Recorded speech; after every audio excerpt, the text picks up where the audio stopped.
Does the glorious Quran exist in its original and pure form?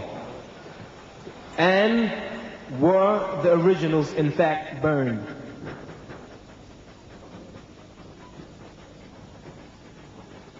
There is an Uthmani Quran.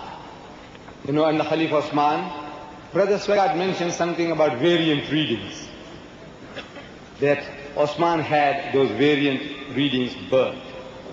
And to give an example from his own speech, if somebody was shorthand, right, taking down notes of Brother Swaggart's speech, he mentioned a number of names. He was actually mutilating them. We forgive him because when it's Ottoman or something like that, when it's saying Usman, he said something about Omar, which sounds most horrible. We are not taking exception to that because this is, you are not used to our names. But the person who's taking shorthand and you reproduce that, you'll never be able to connect that you were talking about Osman, the third caliph of Islam, or you're talking about Omar, the second caliph of Islam. Hafsa, you pronounce it correctly. So in that case, if I was going through the notes for publication, Brother Swaggart's speech, you expect me to leave it as it is? You know what, the way mutilated spelling of Ottoman, this is not Ottoman, it's Usman. So I would say my O-T-H-M-N instead of Ottoman. I said, look, it's O-S-A-N, Osman. Wouldn't I do that? So what happened is this, the books, the Hebrew scripture as well as the Arabic scripture were written originally without the vowel points, without the vowels. Hebrew without vowels, Arabic without vowels. To a native of the language, it was quite easy to understand what was being said. But to an outsider, without the vowels, you can't make the proper pronunciation.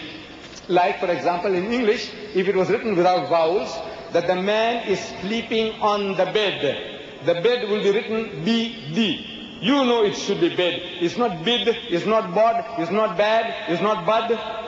B-D stands for bed. You know, your senses of the language makes you to substitute the vowels in your mind. B-D stands short for bed. The Arab knew that and the Jew knew that about his language.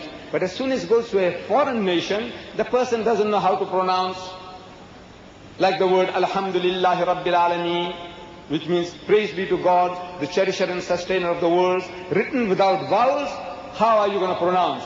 Alhamdu, Ilhamdu, Alhamdu, how?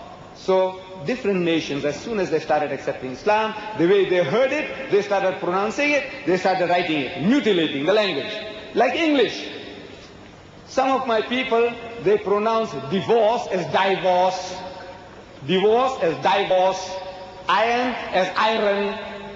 What are you going to do? Our spelling between the English of the Englishman and the English of the American, your spelling varies, but fortunately this sound, the pronunciation is not varying. But if that produces a separate difference in the pronunciation, you say no, you'll have to change it. So those variant readings of the various pronunciations is that, look, the revelation was given in the dialect of the Quraysh, the family, the tribe of Muhammad, and that pronunciation should be preserved. So every other pronunciation with different vowel points, it says eliminate them. And that one that was done by Osman is preserved in the museum, in the Topkapi Museum in Istanbul. That is in Turkey.